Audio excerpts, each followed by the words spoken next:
Salut à tous, épisode 14 avec la Lotto Soudal. Cet épisode eh bien, va donner lieu à la présentation de deux courses vraiment formidables que sont le championnat du monde évidemment et le Tour de Lombardie. Passons sur le fait que le CLM a été remporté par World Pools. Ok, c'est très bien, mais c'est pas du même calibre que la course en ligne. Cette course en ligne, elle se présente avec évidemment un circuit. Il y a une difficulté, c'est la montée vers Eagles, qui va avoir lieu 7 fois. Vous apercevez sur la gauche le profil, c'est du 6% à peu près. Bon, c'est pas du tout hyper sélectif. En revanche, ce qui va l'être davantage, c'est la montée finale, puisque on va avoir des passages d'une violence inouïe. Alors, il y a un petit litige sur le nombre de fois, parce que dans PCM, on le passe 8 fois, là, la montée vers Eagles, et puis 7 fois sur le site de l'UCI, je suis allé regarder. Bon, toujours est-il que nous, on va le faire 8 fois, du coup. Il n'y a pas le choix. Et si j'aurais pu éditer l'étape et tout, mais bon, voilà, on va se calmer. Euh, Notre leader qui dispose seulement d'un bonus plus 2, c'est Tim Wellens. J'ai quand même une deuxième carte, c'est Tish Benoît, qui lui n'a qu'un bonus plus 1. Et puis en fait, ce qui va se passer, c'est que j'étais un petit peu trop confiant sur, on va dire, voilà, la stratégie. Regardez, je me suis laissé distancer euh, avec mes leaders. Bon, ça va être vite rattrapé, hein, y a pas de problème. On va vite rattraper tout ça, mais voilà, à ce stade-là, j'ai un petit peu peur que cette étourderie, je dirais, me coûte des petites barres, des petits morceaux de barres d'énergie qui s'avèrent décisifs. Alors on voit que notamment Tuns, euh, qui est en protection de Wellens lui-même en effort curseur pour permettre à tout le monde de revenir, voilà, c'est fait. Je risque de laisser Tuns au passage, hein, mais c'est pas non plus le drame absolu du moment qu'on est revenu au contact des favoris. Voilà. C'est une course sur laquelle, oui, j'y crois. J'y crois parce que je sais à quel point autant les arrivées au sommet sont mortelles pour nous et nos punchers. Quand c'est vraiment montagneux et arriver au sommet, c'est affreux.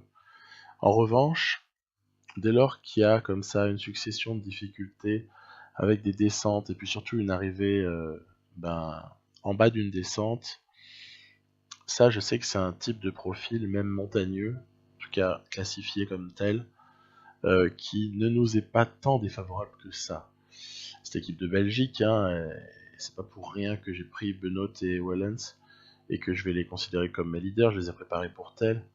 C'est pas pour rien que voilà, ils peuvent compter dans cette course-là. Je sais que dans la réalité, ce sera peut-être autrement, hein, en octobre prochain. On voit qu'à... Alors, on est obligé... on oublie un tour pour dire que dans l'antépénultième ascension, on est relativement bien avec Tim Wellens, même si la protection a sauté, hein, depuis un petit moment. Voilà, en revanche, Ben Hermans, lui, est toujours à la protection de Tish Benoît. Comme je le sens un petit peu plus faible, Benoît, sur cette course-là, sur cette fin d'année, je préfère le protéger parce que je pense qu'il a encore un rôle à jouer, lui, pour aider éventuellement Wellens sur la toute fin. C'est ça mon calcul, hein, en fait. Donc on est parfaitement dans le coup, dans un groupe qui s'est tout à fait progressivement bien réduit. Et par contre, sur l'avant-dernière ascension, globalement, là par contre on y va. On y va. Vous voyez, en fait, je fais ce que j'appelle la double protection. en fait, je fais effort curseur Benoît, qui est protégé par Hermans, et Wellens par contre prend la roue. Et en fait, ça me permet d'envoyer quand même un certain rythme, et celui qui va finalement le plus le payer de son énergie, c'est Hermans. Et comme ça, au moment où Hermans décroche, tout naturellement, Benoît peut continuer à essayer de durcir la course, parce que c'est vraiment ça mon projet. Je veux durcir pour éliminer notamment voilà, peut-être des coureurs. De toute façon, tout coureur éliminé sera bon pour nous, mais je veux durcir pour éventuellement éliminer des types qui pourraient nous battre au sprint ou quelque chose comme ça. Voilà, il faut qu'il me reste que des concurrents que j'ai pas pu éliminer. Vous voyez, Izaguirre qui est en train de décrocher, il y a Dan Martin en vert là qui est au contact, il y a Kelderman avec le joli maillot des Orange, Kvyat qui est en train de se replacer, Valverde, Chavez. Là on a assisté à un départ de Dan Martin et Kelderman lui prend entre guillemets la suite. Alors on va pas se gêner, par contre, ouais, on laisse pas partir, parce que si je laisse partir Dan Martin avec Kelderman alors qu'on a dépassé un attardé, hein, ne vous inquiétez pas, le maillot là c'est pas un type du groupe de tête. Ça c'est un petit peu gênant de l'avoir tout le temps, les attardés. Finalement on peut parfois les confondre, enfin bref, quand on fait avec la molette de la souris, normalement on voit bien que le mec est pas, il faut pas le confondre, mais quand même. Donc on est 3 dans cette descente avant la toute dernière difficulté, la montée vers Grammartboden, qui est assez violente, hein. Eh bien, on est 3, et puis bon, vous voyez, hein, sous l'impulsion notamment de Yevgeny Kwiatkowski, voilà. Bon, ils sont revenus avec Valverde, ils sont revenus, mais l'essentiel c'est que ils nous ont ramené Tish Benoît. Et du coup, je peux rejouer à mon jeu favori, qui est l'effort curseur avec protection, pour de nouveau essayer d'éliminer. De toute façon, dites-vous bien que si vous avez éliminé certains coureurs sur l'ascension précédente, si vous remettez une couche parce qu'il vous reste de la barre, comment dire, vous allez les re-éliminer, hein, y a pas de problème. En tout cas, c'est quelque chose que j'ai observé dans PCM à travers les versions. Vous voyez, hein, Tish Benoît donne tout ce qu'il a, et puis il y a un moment où voilà, hein, on n'est pas loin du sommet. On est là sur les pourcentages presque les pires, on approcherait les 20%.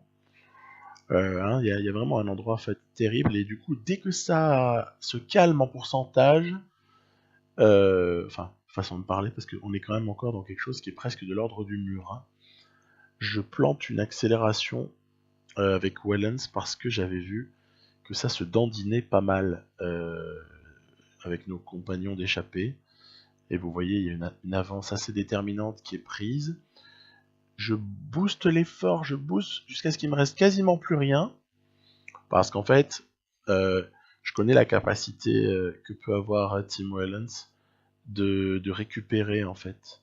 Lui, dans les descentes, vous le faites rouler avec un effort très important, et bien pour autant, il va quand même encore récupérer de la barre rouge en intégralité, et puis ensuite il va progressivement reprendre de la barre jaune.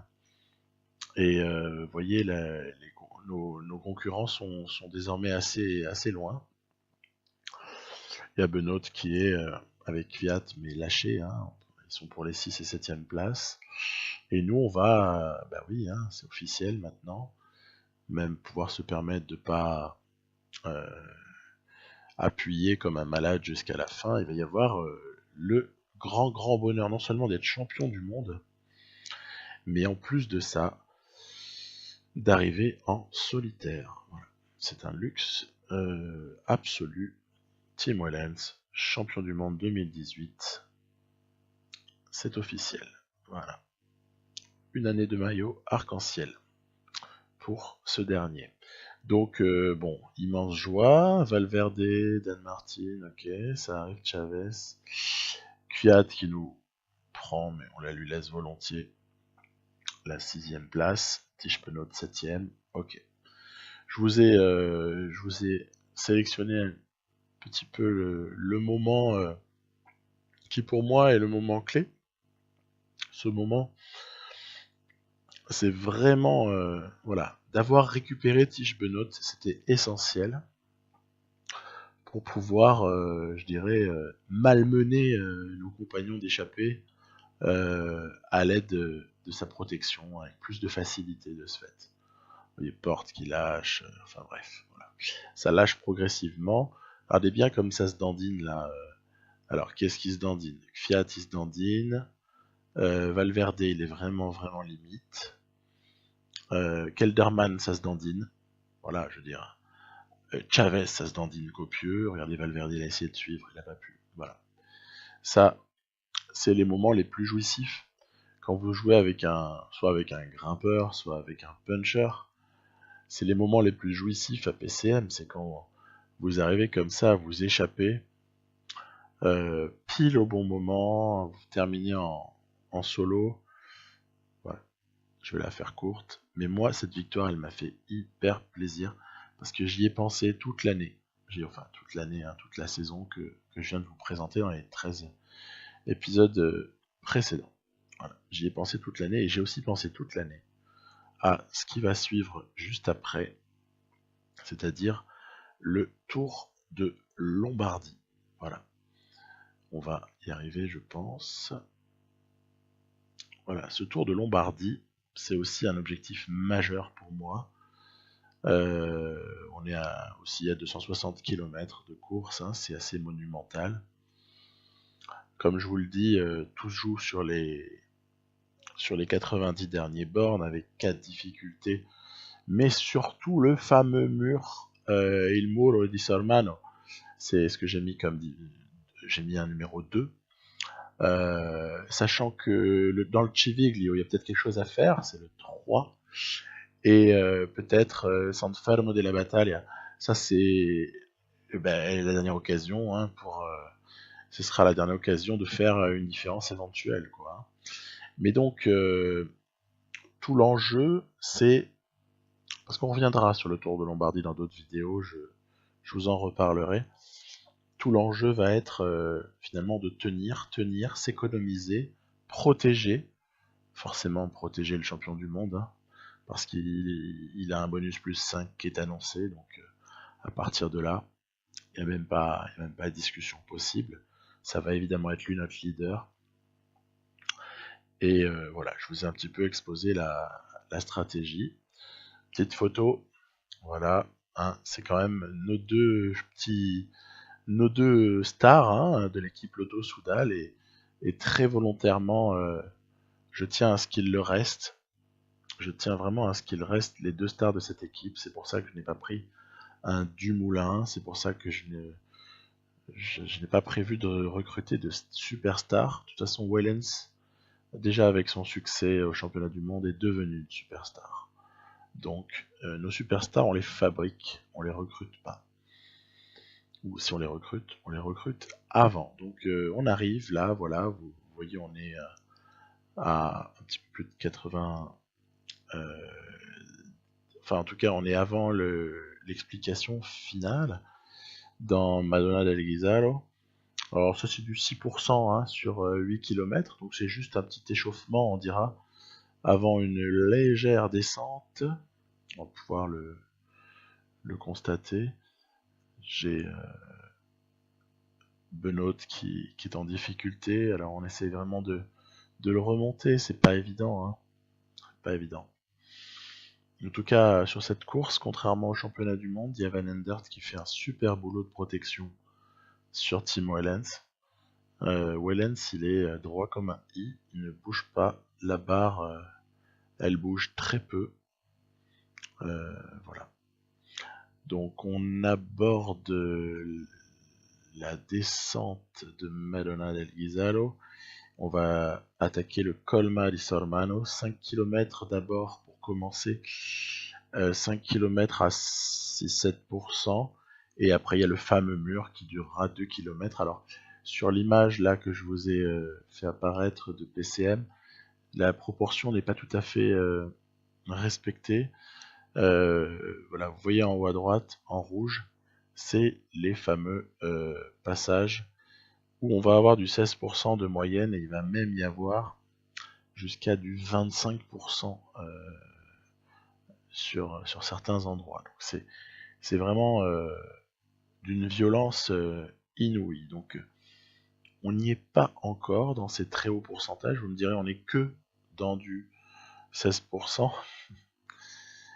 Voilà, là ça commence à se compliquer. Vous voyez, alors, j'ai le petit chemin là et tout, c'est magnifique hein, au passage. Hein. Au passage, je trouve que le jeu est de plus en plus beau et restitue de mieux en mieux, année après année, ces situations-là où, honnêtement, vous voyez ça, vous avez vraiment compris qu'on est dans un mur, ouais, effectivement. C'est super réaliste, j'adore. Surtout pour avoir joué à des versions bien antérieures du jeu où c'était 15 000 fois moins bien fait, quoi. Hein. Ils ont vraiment super bien progressé. Donc, on voit que Wellens, ben oui, est maintenant tout seul. Hein. Il doit se débrouiller sans Van Endert. Sans Tischbenot aussi, hein, parce qu'on a bien compris que c'est mal barré pour Tischbenot. Donc, Wellens va devoir aller se la chercher hein, s'il la veut. Là, on était dans les... On sort, hein, c'est fini, mais on était dans les passages les plus délicats. Il y a quelques centaines de mètres, là, on était à 25%. Là, je coupe les forts. Hein. Doucement. Voilà. C'est pas la peine. On n'a pas du tout envie de partir maintenant en solitaire.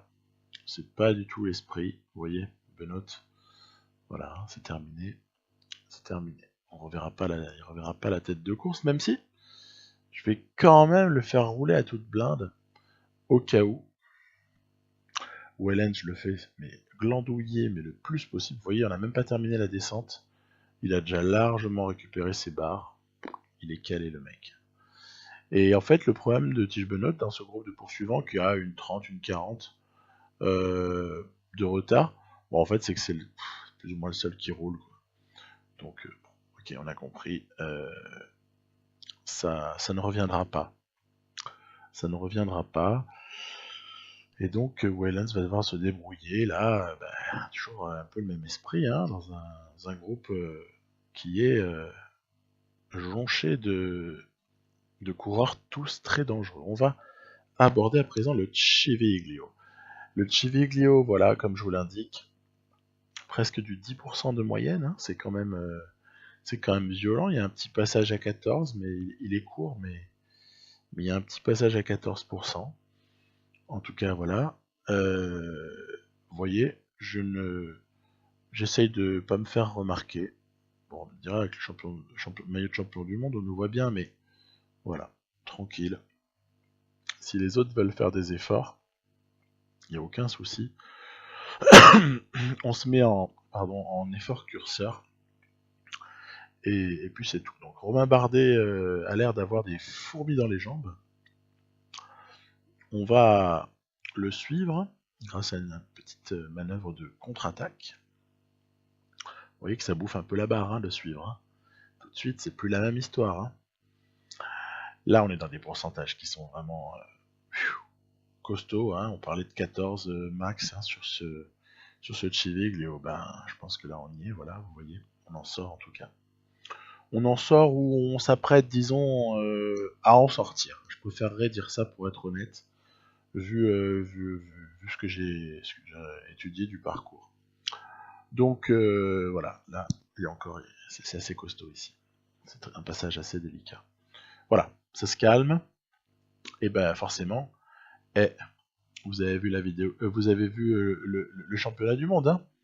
Moi, à peine ça se calme, mais avant le sommet, j'aime bien placer une attaque. Ah, puis alors là, on a deux descendeurs de première catégorie, puisque Bardet est un gros descendeur, Tim Wellens est un très gros descendeur aussi, avec une grosse faculté de récupération. Vous souvenez-vous de l'étape du Tour de France où il termine comme ça assez brillamment, je sais plus si c'est la 17 ou la 19, mais je pense que c'est la 19 de mémoire. On voit que ce coquin de Gianni Moscon qu'on a failli recruter est sur le point quand même de ramener Notamment Kwiatkowski, hein, faut pas se mentir, hein, c'est un danger majeur, hein, Kwiatkowski sur le Tour de Lombardie. Là, je décide de muscler par contre. Hein. J'ai mis un gros effort, à 88, je pense. Et puis, vous voyez, Dan Martin, il essaie de passer, il n'arrive pas à passer. Ça, pour moi, c'est un bon indicateur. Ça veut dire que quand je vais décider, c'est-à-dire dans pas très longtemps, de démarrer, il suit, d'accord, très bien. Il y a Bardet qui suit. Il y a Uran, vainqueur de la Vuelta, également. Mais, tac, le moment décisif. Dan Martin, il a lâché notre roue.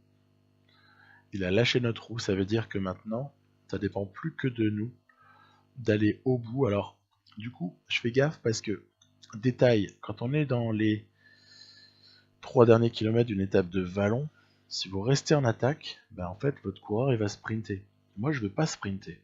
Si je sprinte là, je suis pas sûr qu'il me restera encore de la barre au moment de franchir la ligne d'arrivée. C'est pas 5 km là, c'est 1 km.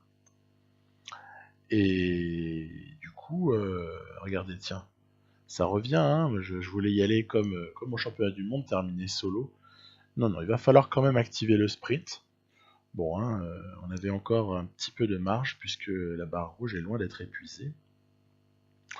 Voilà, globalement, c'était une course quand même qui était très très bien maîtrisée par Tim Wellens.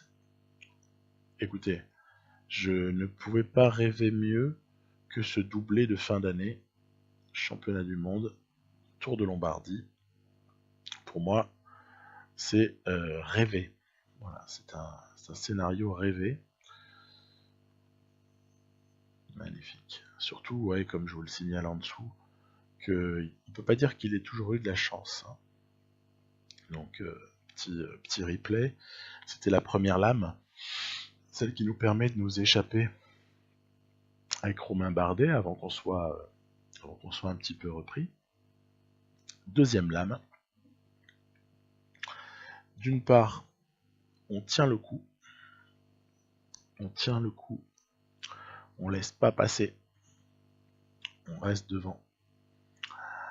Avec un gros effort. Hein. Quand vous mettez du 88, du 90 en demandant à votre coureur de mener, je peux vous dire que voilà, derrière, ça consomme de l'énergie pour suivre. Et puis, évidemment, l'attaque. Où a priori, là, c'est pas gagné. Hein. On va arriver à 4. Hein. Mais non. Hop là. Uran qui lâche. Donc,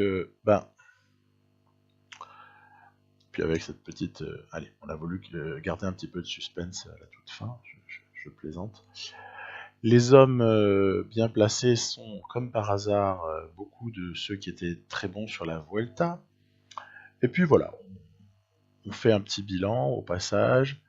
Souvenons-nous de Matthews, souvenons-nous de Van Aert, souvenons-nous de Burgard, de Buchmann, de Omen, pour parler des recrutements, et de Bettiol, comment puis-je l'oublier, des recrutements pour l'an prochain. Ces gars-là devraient bien nous faire du bien. On est en tête du classement UCI avec Tim Wellens. Moi, je trouve ça formidable. En même temps, il y a eu des gros résultats. Deuxième du Tour de France aussi, hein, faut pas l'oublier. Et du coup, on est couronné du trophée Cyanide, ce qui est toujours un honneur. Je vous ai récapitulé 2-3 petites choses à côté.